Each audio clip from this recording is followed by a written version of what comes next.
Oop,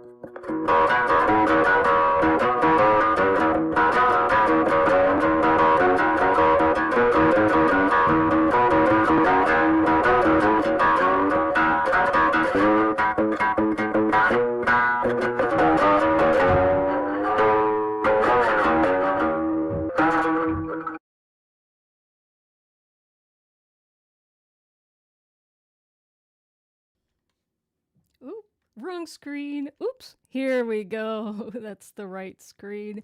Hey, fellow artists, welcome to the 22nd Psycheopera Creators Live, where I showcase fellow builders of musical instruments and their work, whether it's rustic cigar box guitars, traditional flutes, trash bin percussion, synthesizers, software instruments, DIY MIDI controllers, or classical guitars made by master luthiers. If it's made by humans in a workshop and not by machines in a factory, then I want to talk about it. Please do let me know. Hey, Liesel. Welcome, Liesel. Liesel, please do let me know if the audio's okay. I am on a system where I hope that I am not distorting. I'll be troubleshooting my regular system this week, and I may actually live stream the troubleshooting session because, hey, maybe some of you would like to acquire some of the equipment that I'm using here to broadcast. But anyway, I apologize for the late start today, everyone. Excuse me. I've been running behind on everything lately, and I'm hoping to catch up before Thanksgiving. I know you all been waiting for my unboxing videos and other content for a long time, and I'm eager to deliver on those promises very soon. But I thank you for your patience, and thank you for being here during the live or listening to the replay. You, my fantastic audience, are greatly appreciated.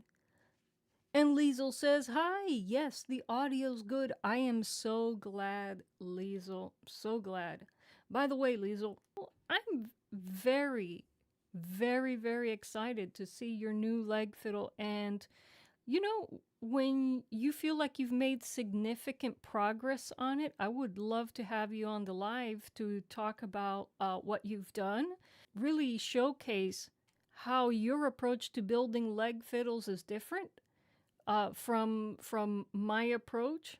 I'm sure it's definitely more scientific. Yeah, the method I was using is like the eye method. That looks about right method, but really building bowed instruments requires a little more precision than the method I was using. I learned that the hard way. So yeah, let me know if you want to come on and report on your leg fiddle progress. I'd love to have you on.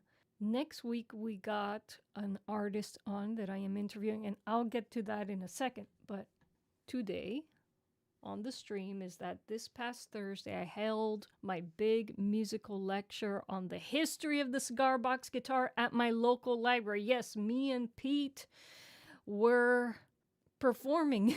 I have both good news and bad news to share about the performance, however. First, the good news.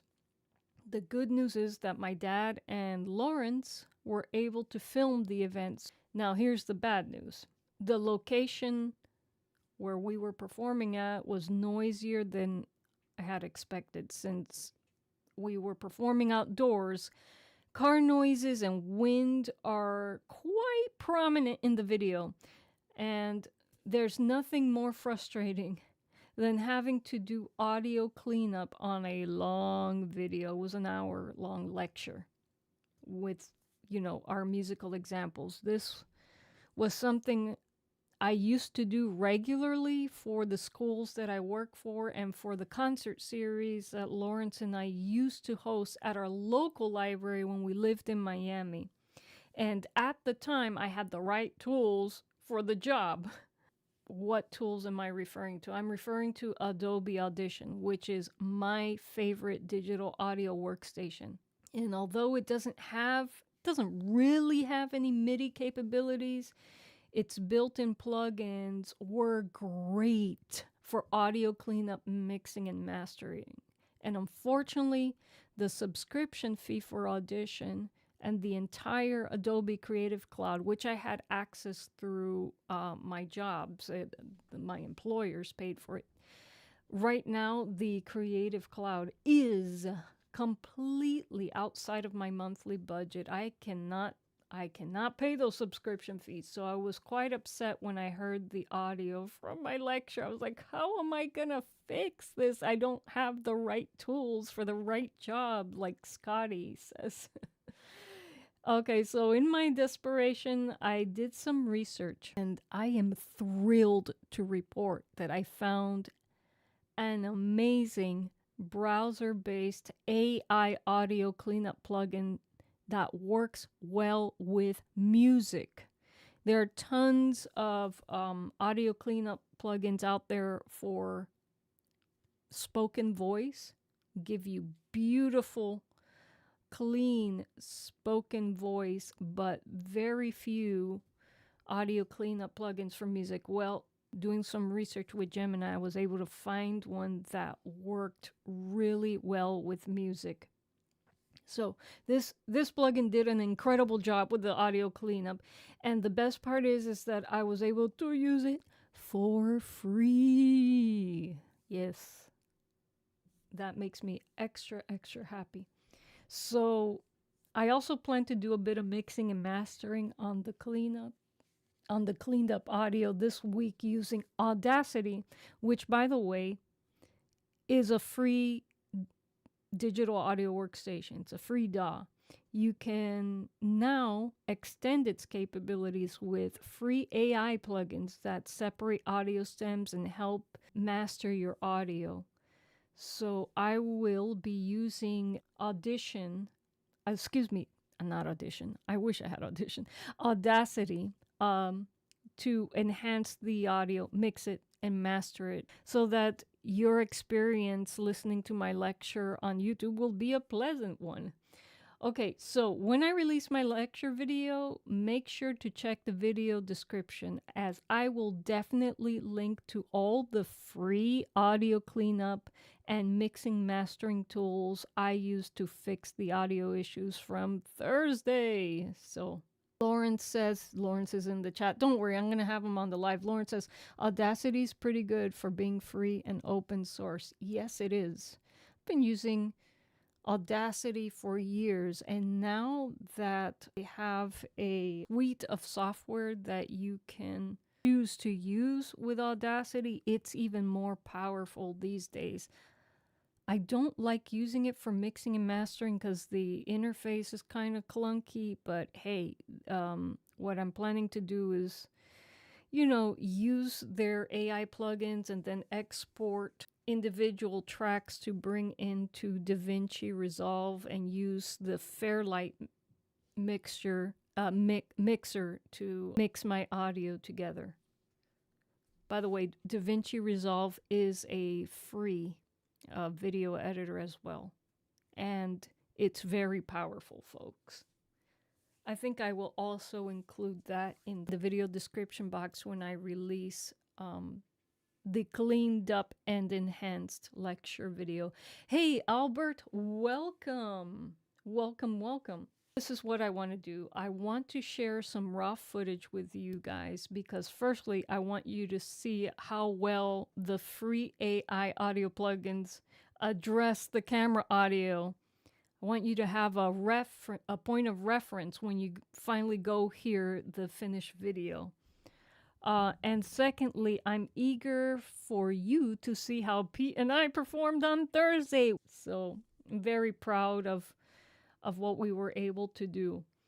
Yeah, when you hear the difference between the two videos, you will be totally amazed, and you're going to want to jump on the links that I have in the video description box. By the way, I have no relationship with the companies that and the software that I'll be linking to.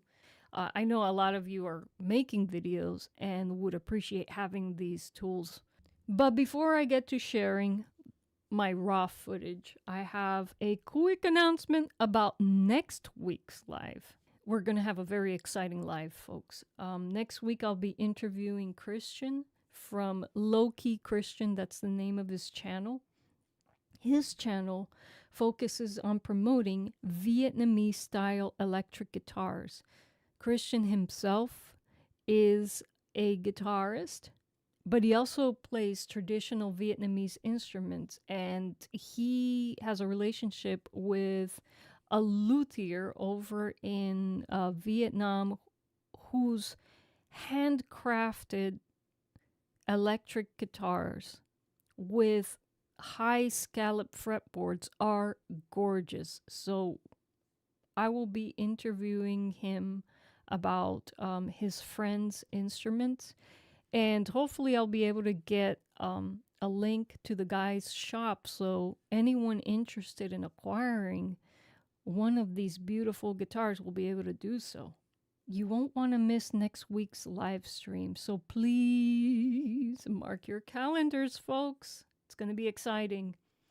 Okay, so without any further ado, let's review Thursday's big event, and I'm going to bring Lawrence on to the live.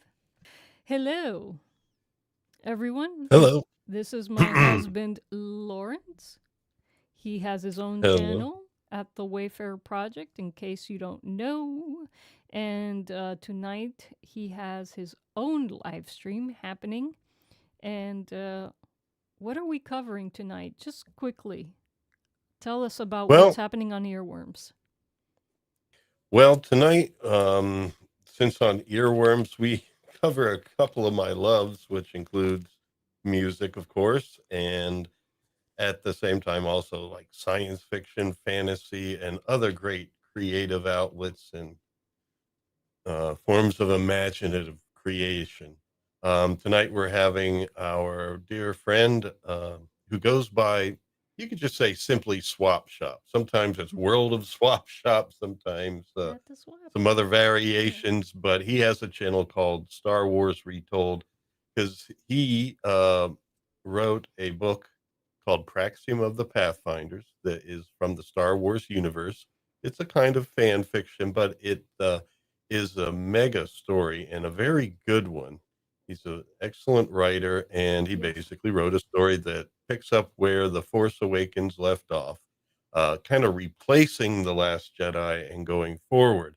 And he's making that into an audio drama now that is a full sensory, well, we'll say a sound experience Immersive sound experience for sure. that involves music as well as all sorts of sound effects.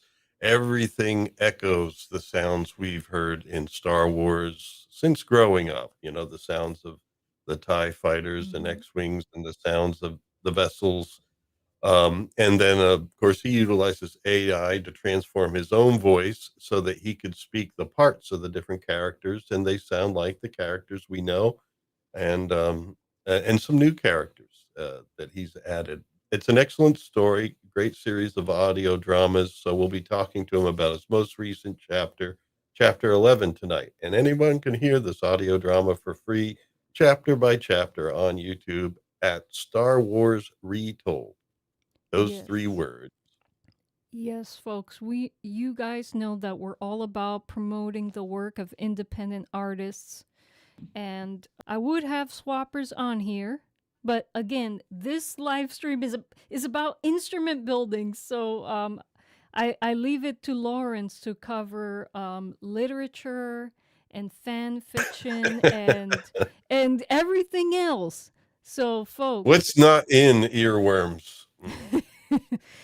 but yeah, both of our channels are helping our colleagues and promoting other independent artists. So if you are free tonight at 7 p.m. Eastern Time, is that correct? Yes, it's midnight in the UK. Swappers has been doing a lot of sleepless nights this weekend Yes. finishing this up, and He he'll is be up doing late again everything. because he is UK based. Mm-hmm. And Yeah. but it's been a pleasure, you know, making the slides and having fun with this because I mean, more so than us helping, we're all helping each other in a way because we're all creators.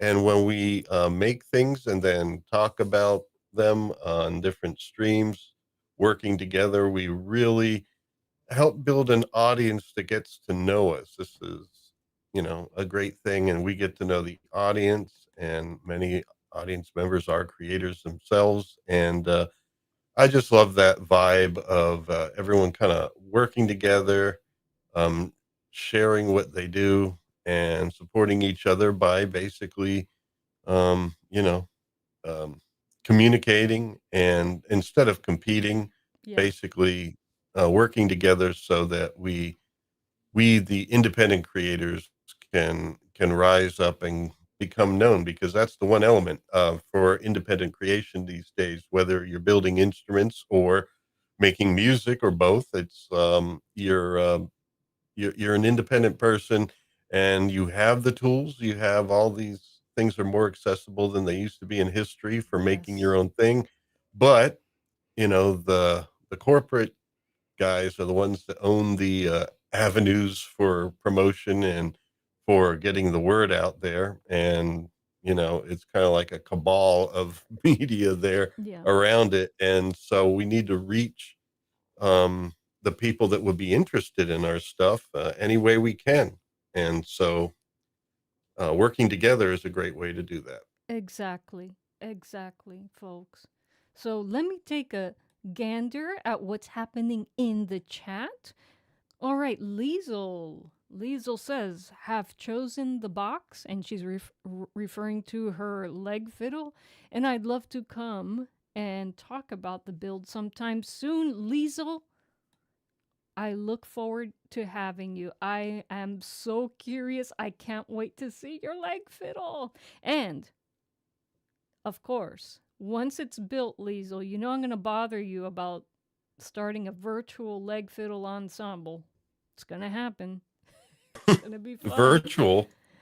Well, I mean, over the internet. Okay. I guess you That's call that fun. a. Yeah. You gotta kinda do ambient music, things where timing isn't that Isn't that isn't important? crucial. Yeah.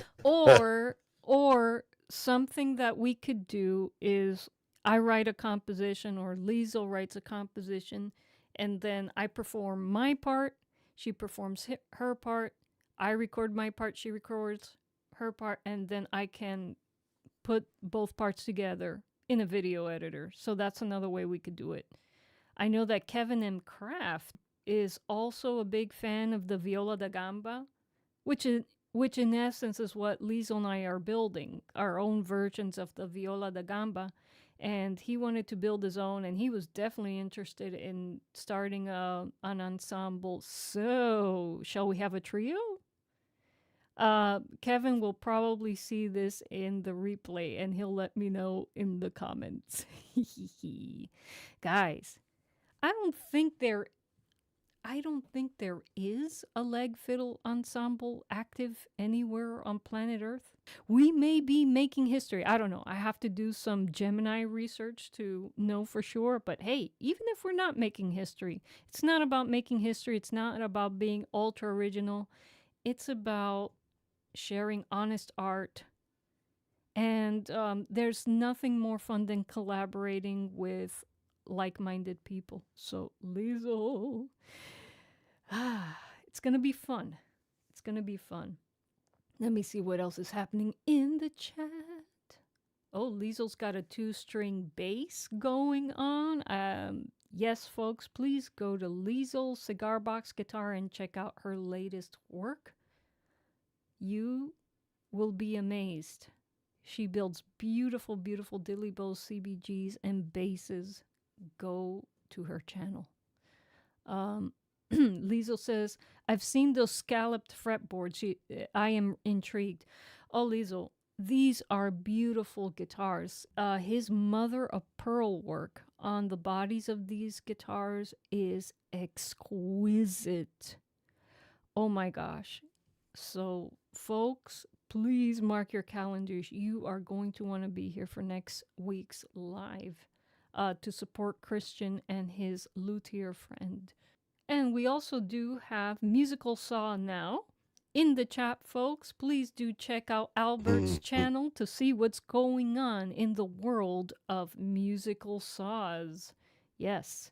And so, Lawrence, before we get to clips from Thursday's performance, you've reached a major milestone on your channel. You want to talk about it? Oh, I guess so.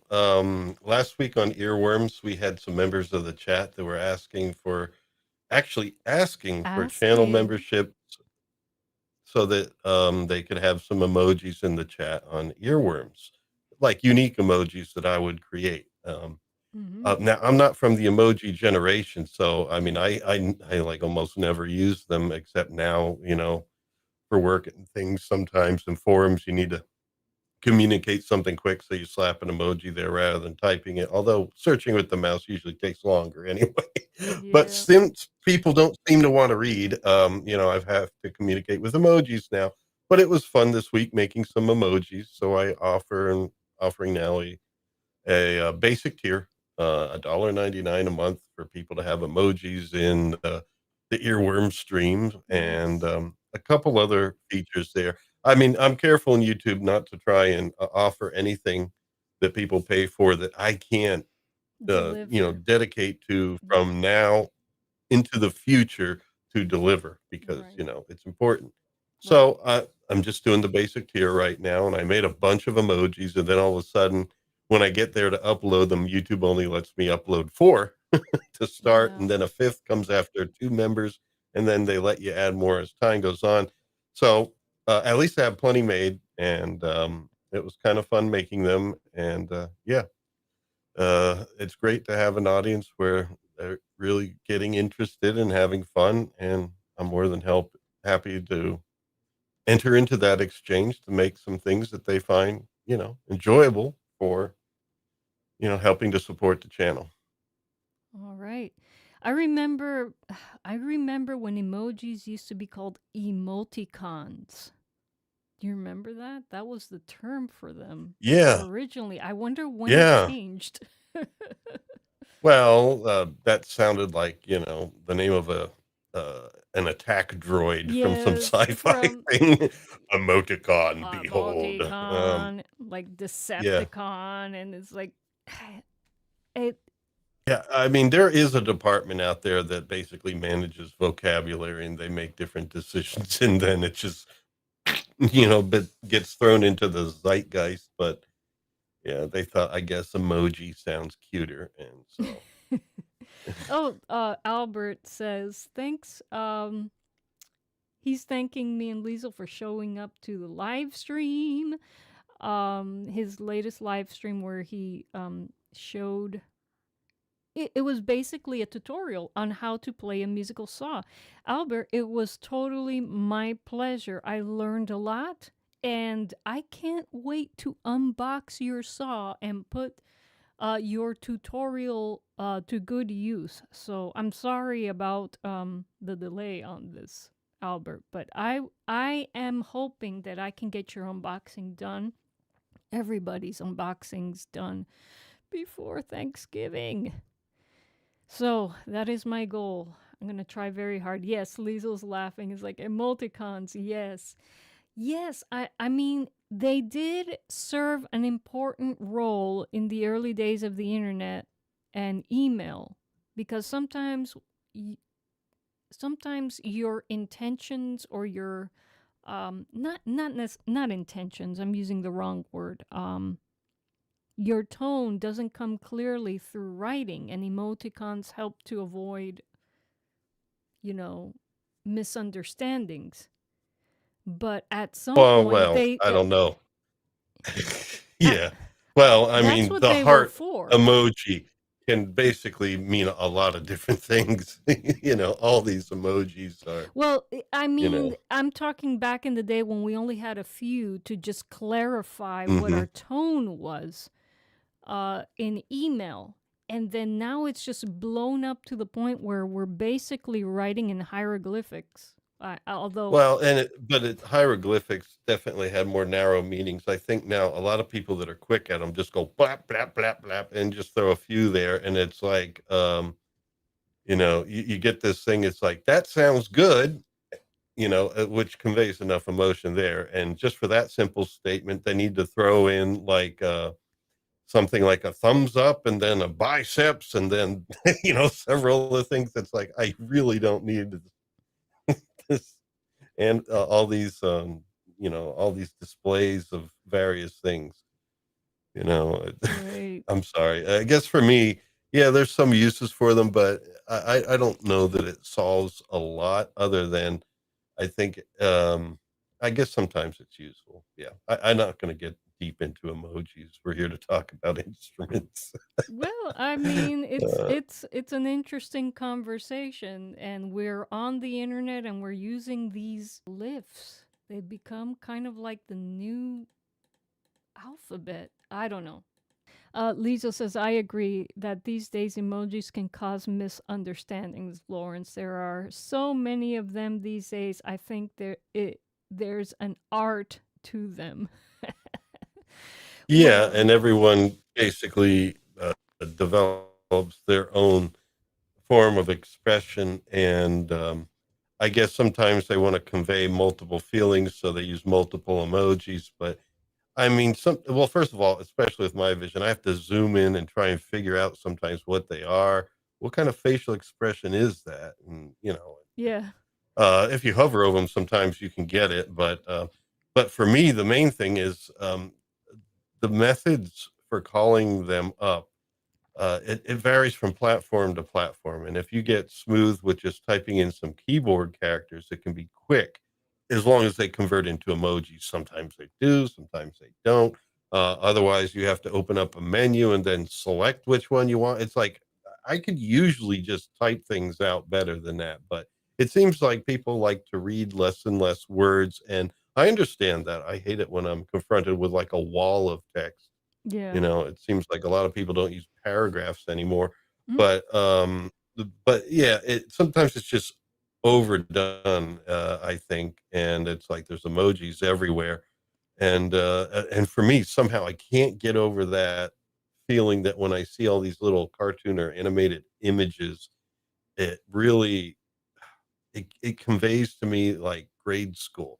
And so when I see, some things at work where they're announcing a new project and there's these little siren emojis and rockets and all this stuff, it's like, what are we like in sixth grade or something? It's like we're all adults here and this is work and there's like all these animated things all over the place. It's like, well, you're gonna have to start it's like, thinking of them as new pictoglyphs, the modern pictoglyphs that are becoming a part yeah. of our alphabet.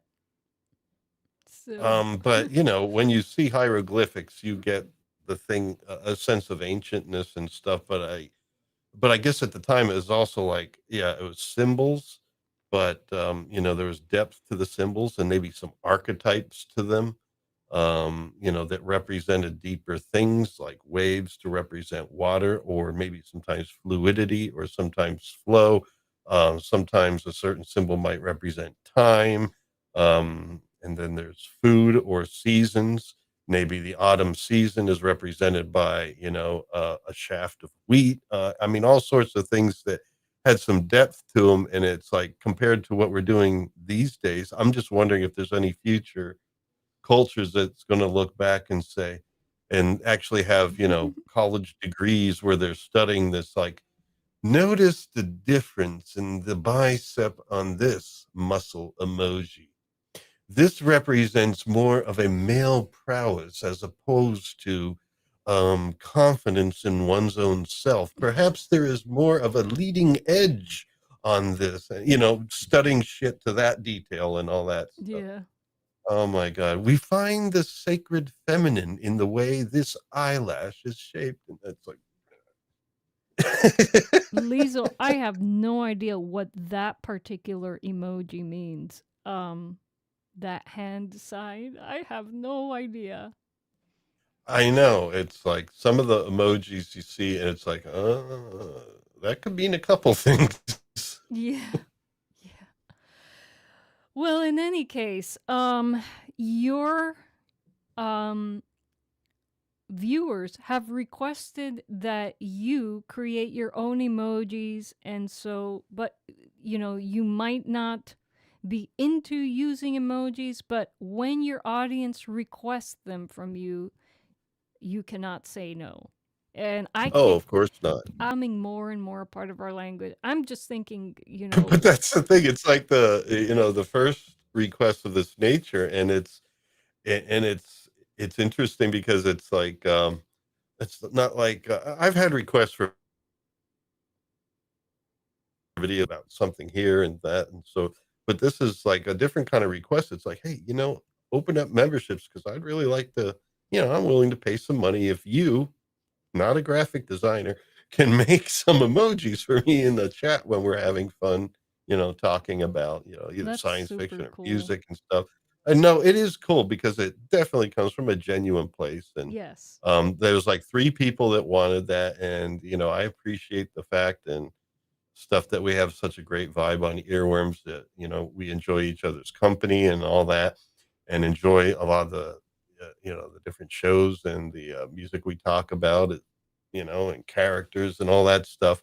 It's really a lot of fun. So it's all good. I mean, and I spent some hours this week trying to make them, look good and everything, for the purposes of our stream because YouTube provides a plethora of emojis for all your basic communications. I was like, okay, I'm going to start with like images that represent our co-hosts so that way our audience can say, when somebody makes a great point or they're laughing at what someone says, they could put an emoji there that say, hey, it's the Phobos.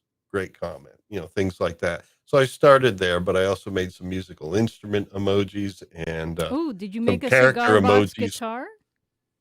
I made a guitar, Oh, and but the way I'm not doing a things cigar box guitar. means we're dealing with images that are so small to begin with, and there's standards for each platform. For YouTube, they want you to upload a 112 by 112 image. So that's 112 pixels by 112 pixels. That's what they want you to upload, but they usually display at 32 by 32 or 48 by 48. You know, But you can, um, I would imagine that you could imply a cigar box guitar rather easily, just a square with a stick through it. But you want them to look good too, and you have a little finesse to them. And I'm kind of using a combination of AI and some graphic editing that I do to try and enhance it. But um, y- y- uh, the cigar box guitar emoji is perfect for your stream. I guess I'll do one someday. But right now, I was thinking more like Mike Gorley, who joins us, plays guitar, so I wanted a guitar for him. And I made a drum, and then I also made a saxophone. You can, one at a time. Alrighty. Albert says And the you can make your emojis, and the first one you make will be a cigar box guitar. You'll probably have to make all sorts of variants on that too. yes, Since that's a big part of what you do, you need to have multiple absolutely. ones and everything. We definitely Yeah. need a cigar box guitar, some type of cigar box fiddle, a flute, you know. Um, just to represent what we featured here on this live stream. Albert says the hand sign. Okay, Albert is helping us interpret this hand sign that Liesel's using in the chat. The hand sign could likely be the Hawaiian hang loose. I don't enjoy the shortening Well, of the terms, just that's a this. few The hang letters. loose is the thumb out, the fingers forward, like almost in a fist for your Okay, so first so that three means, fingers, and then the pinky up in the air, does that and mean you just shake it like this. chill out guy, like Yeah, yeah, yeah. relax? But a chill out in like a Hawaiian kind of way, I guess. It's just all these things have a lot of semantics to them, but then they get varied based on different individuals and what they're saying. But that's the hang loose. But sometimes you see like the two fingers like this pointing down, and I'm like, what What does does that that mean? mean? That could lead to a lot of different thoughts that uh, you know. So anyway, folks, let's jump in. I'm not going to play the entire lecture because I do want to it, like I said, the audio is so annoying because it was the noises, the street noises and the wind Traffic, yeah. were so loud.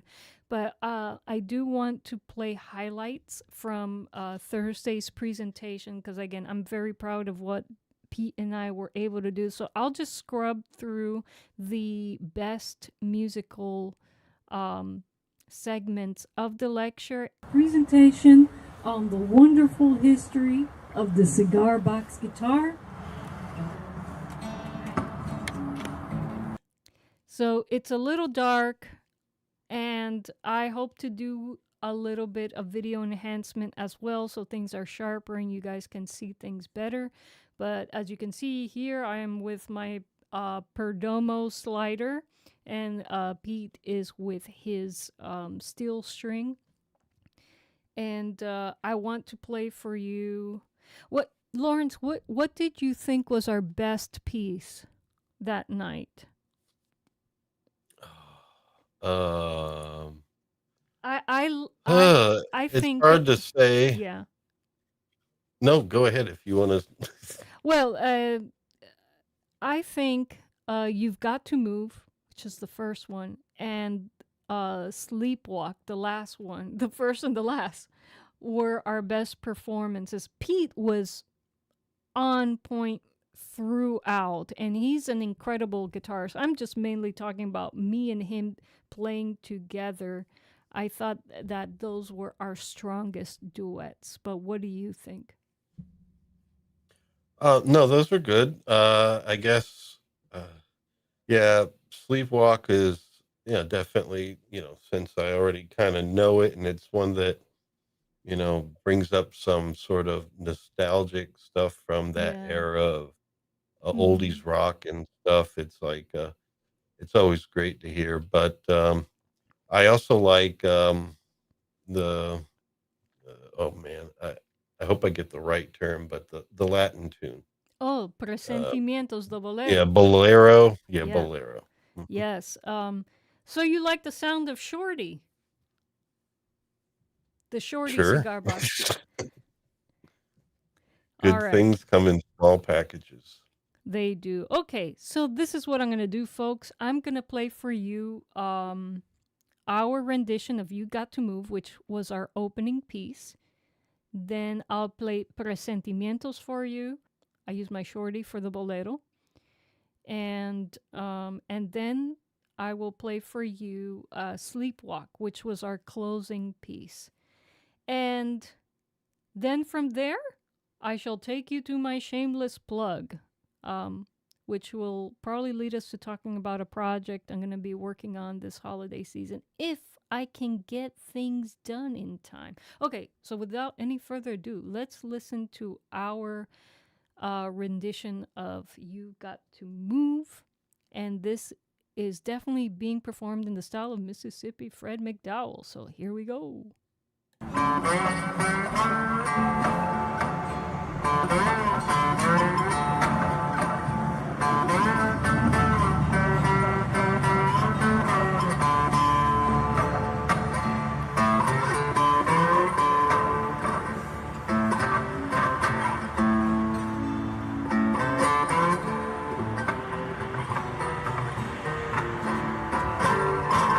You got to move, you gotta move, you got to move, child, you gotta move. But when the Lord gets ready, you gotta move. You may be high, you may be low, you may be rich, child, you may be poor. But when the Lord gets ready, you gotta move. You've got to move. You've got to move. You've got to move, child. You've got to move. When the Lord gets ready, you've got to move.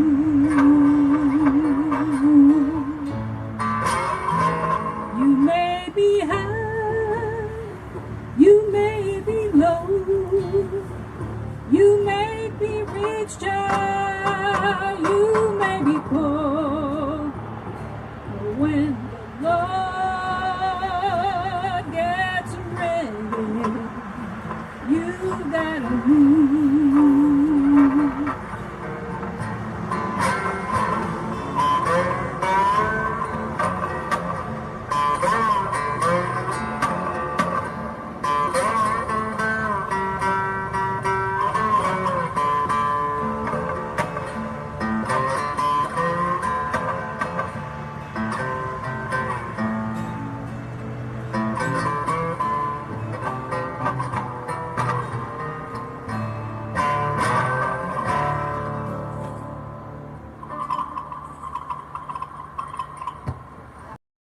Thank you, Albert. When I sing, I was using a muting technique just to change things up from the opening verse and Pete's verse. Thank you, Liesel. And so I've done some audio cleanup. I've separated the stems using some AI plugins in Audition, and I'm hoping to be able to bring out the muted part of the cigar box guitar in that part of the song. Let's move on to Presentimientos. I'm going to scrub through. So here, I'm playing my short scale cigar box guitar at 16-inch scale length with movable copper frets, and I have them arranged in chromatically in first position, and the guitar is tuned GBE like a learner guitar. I have a little bit of reverb set on the amp, and yeah, let's hear this bolero, this duet between me and Pete on Presentimientos by Guti Cardenas. Here we go.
Okay, so we have traced incredible journey.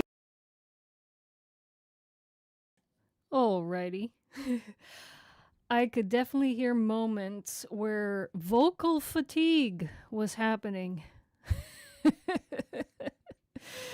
But I'm not going to try to eliminate it or overdub it or re-record it. This is raw. This is what happened live, and it's good enough.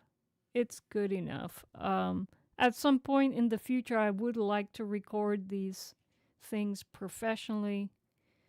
Lawrence and I definitely have all the equipment to do it. It's just a matter of setting aside time to put together good studio grade recordings and do multiple takes to make sure that, you know, we get the best take on the instruments and the best vocal takes that I can dish out. But yeah, definitely some noticeable vocal fatigue in that.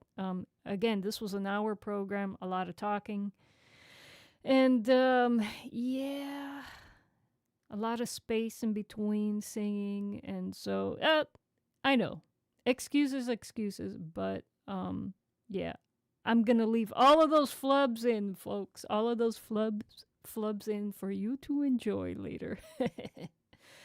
So, let's do Sleepwalk.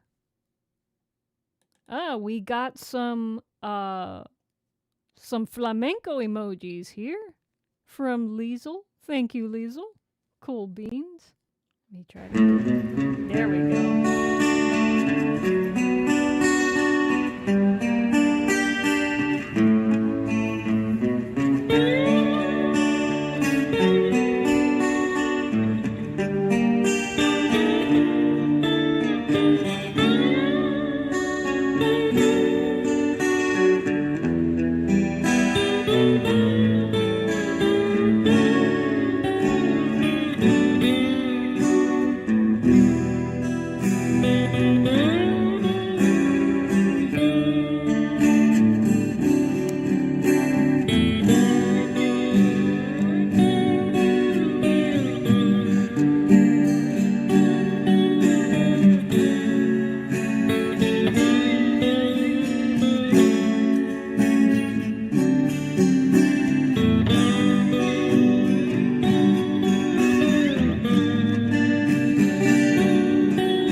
And that's it. Alrighty. So we closed very well. And yeah, the people at the library were happy with our presentation, and they actually asked me to come back and do a repeat. And maybe in the future we can get Lawrence to join in the ensemble with his flute or saxophone. Yeah, the problem with saxophone is it's loud typically. I mean, you can play quietly, but only if the music matches that when you have to subtone or things like that. It's just, for me, with well, maybe now that the guitars are amped, it might work out, Amped and but indoor, the sound tends to disperse when you're outdoors. And with outdoor performances, we definitely needed a larger PA system. But indoors, those Samsung Expeditions would do just fine, and we would definitely be able to compete with a saxophone. There's a lot of music that can be played on the cigar box guitar where we can incorporate saxophone, for sure. Okay. Yeah. Those little melodic interludes that happen in the call and response part of One Meatball. Thank you, Liesel. Thank you, Albert. Really appreciate that. Was there any other part of the not any other part, Lawrence, was there another part of the lecture that stood out to you that you thought was interesting? No, I thought your discussion of the history was very good, and that's why I thought, it's much better this would be in like a indoor thing, maybe with slides Yeah, and things like that. you're So right. there's some You're right. visual aspect to it, you know. But they didn't know what they're doing. They just like, yeah, just do this. And I guess that's the thing. It's the way they do things. They have those events, and they like to have them outside. And you know, we're happy to do them and everything. But until you do it, you don't really get the impression of Right. how to do it better. Well, you learn by doing. Moving onward, I will save the rest of the video, folks, for when it's nicely edited and and the audio's nicely clean and balanced and more enjoyable. So please keep an eye on my channel. Hit that notification bell so that you know when I release the cleaned up musical lecture video. Before I close out the stream, I do have a shameless plug to share with everyone. As you know, this holiday season, I want to put together an outdoor roadside boutique where I will be selling my new builds. And my mom will also be selling some of her art. And I need to put together some chavos, a few bucks, to get this boutique together. And so I am selling the one cigar box guitar that is ready to be shipped, and that is Cowboy. If any, I know most people who watch the stream are builders and not buyers, but if you know anyone who would be interested in buying my rustic Cowboy, please let them know that they can contact me via email. And so now, for anyone who is not necessarily a builder and would be interested in Cowboy, I'm going to play for you my shameless plug, which will have information on how you can contact me to snatch him up. So here we go. Let me move to that screen. Hey, fellow artists. I'm trying to earn some change to make my roadside boutique dreams a reality. I will be sourcing materials on the cheap, but I still need some help. And so I present to you Cowboy, my latest 3-string slider. Contact me at psycheoperaco@gmail.com if you're interested in snatching him up. Thanks for watching, and I'll see you in the next video. Chaito.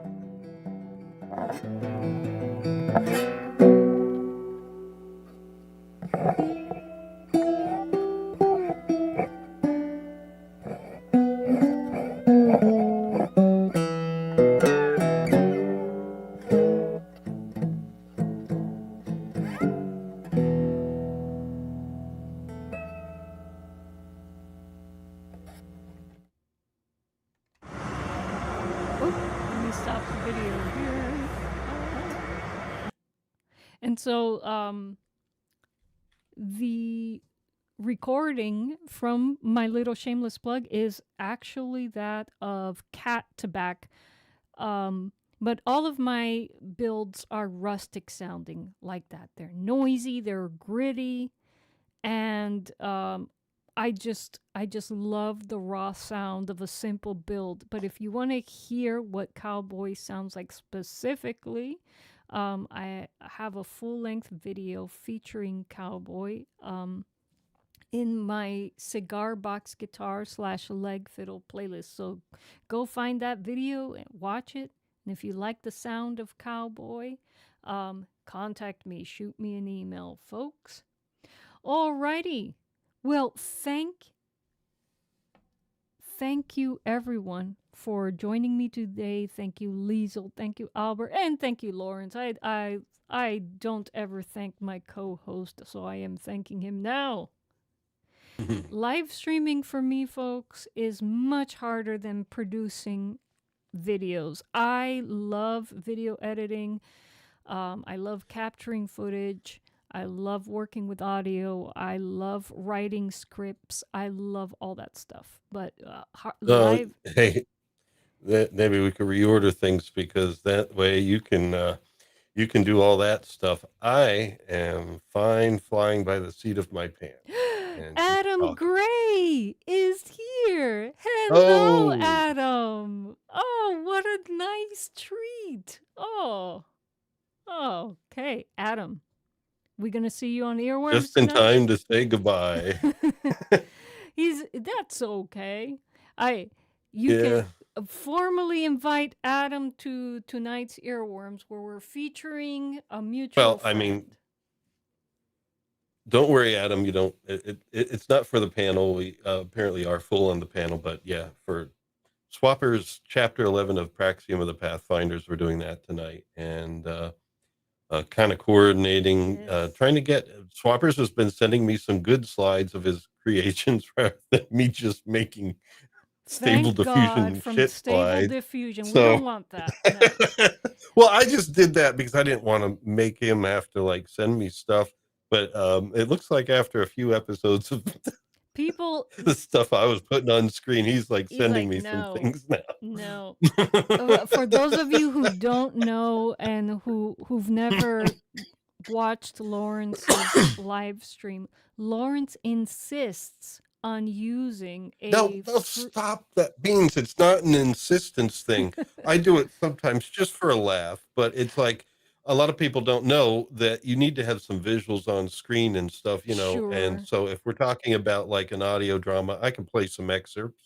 Lawrence, But you know, I'm just the rest of the time, why? yes, I'm Well, let just me finish. go ahead. I The just the wanted the, to let the you rest of the know. time, well, also so your audience knows, it's like the Yeah. rest of the time, people don't normally think about it, but when you're doing a live stream, especially when some people are just using avatars, you know, and there's just these talking bubbles on screen, you know, the audience a lot of times needs just something to look at, you know, other than that. And so I was starting to use stable diffusion, and I thought, you know, this is a quirky thing because rather than using a good AI thing where you're trying to make something for an image that's a lot of times is just not going to be quite right. Rather than going through that pressure of getting something that's not going to be quite right, I'd just rather make something that completely misses the mark and gives us something to laugh at, but there's still something on some oddity on screen for the audience. So that's what I was going with. But now he's providing me with some of the ships and some of the characters because some of them are original characters and you don't have to worry about copyright. And so you know, and that's the other thing. You got to worry about some copyright with some imagery in some cases, and so I just try to have fun, you know, and because primarily it is a hangout, but you just need to have something on Look, screen. But now here we are, kind of last minute sorting some things out here, L- and he's sending me Liesel, things. So Adam, Liesel, and Albert. See, this is why I think emojis are so important. Because Lawrence to this well, day doesn't know when I'm playing along with the joke. Like well, making no, fun of his remember, stable. I'm not just talking to you. I'm also talking to an audience. I know. And I so just I'm trying wanted to to bring the I audience just in so they wanted know to my motivation. I just wanted to clarify that I'm not really making fun of Lawrence. It's like an ongoing joke on It sounds Earworms like it. to well, it's part of the joke is to I participate in know. making fun of I your know. stable diffusion. And And so I'm that's not getting upset. I'm just trying to explain things. So I well, want to, I'm just because explaining things also, too. yeah, all right, all right, all right. I'm just making sure you're not taking offense, you know. Adam, he's like, LOL, I've started a dispute. Shame on you, Adam. Shame on you. And Yeah, again, that's yeah. the solution to, you know, communication amongst couples. Emojis. Yes. Yes. Now we know the true value of emojis, especially when I'm in avatar mode. Is like my own husband can't even tell when I'm playing along with a joke. I mean, I Liesel can says it's kind of all a tell, but bit of I want to fun. be careful because sometimes, you know, it's your stream and I need to be a little bit careful because my streams tend to be a little bit more wild and free. Oh, we got wild and free people. I mean, Liesel's wild and free. Adam is wild and free. Well, Albert's yeah, definitely they're in wild the and free. chat. Yeah, Albert, yeah. we love you, Albert. We love you, Albert. All right, folks. So, yeah, no, it's an ongoing joke on earworms that Lawrence uses stable diffusion, which isn't so great. It's an AI Yeah, image generator. It's one but of the the early ones. idea is if you're gonna like, look at this. Like if you're depicting things like, especially in sci-fi, it's one of those things where people get into the ships and everything like that and their design. And so it's like if you're not going to do that right, I'd rather just completely miss the mark and give people a laugh. You know, that's the way I look at We it. get You know, that. but now Swappers, it's his story, it's his baby. So if he's providing the slides, then it's like, okay, these are what he wants. Great. You know, I other than think that, I'd rather just put up some shit to laugh at, you I know? think swappers may be toying with um producing this into a film. Have you seen the AI video generators and how advanced they are? And Yeah, last the problem for me, and you know, I basically have the idea that as long as you use it as a tool, put your own creativity in, it's fine. You yes. know, the problem for me is one of money. We don't have, No, no. we are, we don't have the money for the what a lot of the good AI I have costs, you no know. idea So, what these AI video generators, the good ones. I don't know what the subscription oh, fees you are. mentioned one. You mentioned one, and you said a price range. I did when? I Yeah, don't when know. you were talking about when you really saw what Google was doing and something they were coming up with, and you Oh, but told me about it, it's like while 45 a month. It's like, whoa. that was a while back. So Yeah, many well, so still. many YouTube creators are using them now. I can't imagine that they're still at that price point. Well, some of these people really get a lot of clicks and stuff, and so they have some money, you know, and they're able to put that stuff out there, and I think it's fine, especially if it's for a laugh, like that one that does all these different science fiction things and puts them in a trailer park. You know, it's like that's kind of fun and stuff. Well, You know, I'm fine with that, and you know, it's just me at the Wayfarer Project. It's like I'm just taking it one step at a time, and right now there's a certain leap that if I want to increase the visual eye candy on my music as well as on my you know, streams, I'm going to have to spend some money I don't have right now. And so, you know, I'm well, I hoping that was people will enjoy, you know, what's happening. And, you know, as the channel builds, I might be able to get, you know, well, I the was ability thinking to pay more of for things. swappers because he's actually, putting together a movie, of course, without the Yeah. visuals. He's doing all the sound design, all the acting, Well, all he's everything. paying, yeah, he's well, I that's the thing. I mean, he and I should talk where, you know, maybe I could help out with some things and he does some things and, you know, we could see what happens. It's all up to him. It's his baby, but at this point, I don't want to also, you know, just speculate. That's stuff we can do tonight when he's there and he can No, talk for about things sure. he's interested in doing. For Yeah, I sure. think that it would be great with this story for him to encounter other areas of media, but you know, at the same time, I'm sure I mean, he's on a budget too. Yeah, so No, for sure. But we, the audience, may be able to help him with, a subscription for a certain amount of time through his Patreon. So maybe if he's if he's if planning we to do that, can, yeah. maybe we can help promote his Patreon a little bit. So he'd be able to do that. Last night, I was actually watching other Star Wars fan fiction channels. And man, oh my gosh, there was one in particular that wrote a scene where it was Luke Skywalker during the time of the Mandalorian speaking to Anakin Skywalker through that, stellar time thing that was presented in the Ahsoka series. And they had a father-son conversation, and it was so well written. and the sound design and the music was on point, the dialogue was on point, and the visuals, oh my god, they were Disney level, like, visuals. It was Luke Skywalker, and I don't know who the actor who played Anakin Skywalker in the prequels. I keep forgetting his name, but Mm. it was Yeah, I so don't well remember. done. And then I looked through all the comments and everything that I was Well, if thinking. you, it depends on which one, young Anakin or Not older kid Anakin. Anakin, Okay. older Anakin, like right before he I think became it's Darth Vader. Christian something, or Yes. uh, Well, I was I'll look reading it up through the quick comments and since it's we don't. like, why can't Disney hire people like you to write their movies? And it's like this, and then more comments. This is the content. This is the movie that I wanted instead of The Force Awakens. This was and I was agreeing with every Ah, single comment on Hayden there. Christensen. Yes, yes. And I knew so Christian was in there somewhere.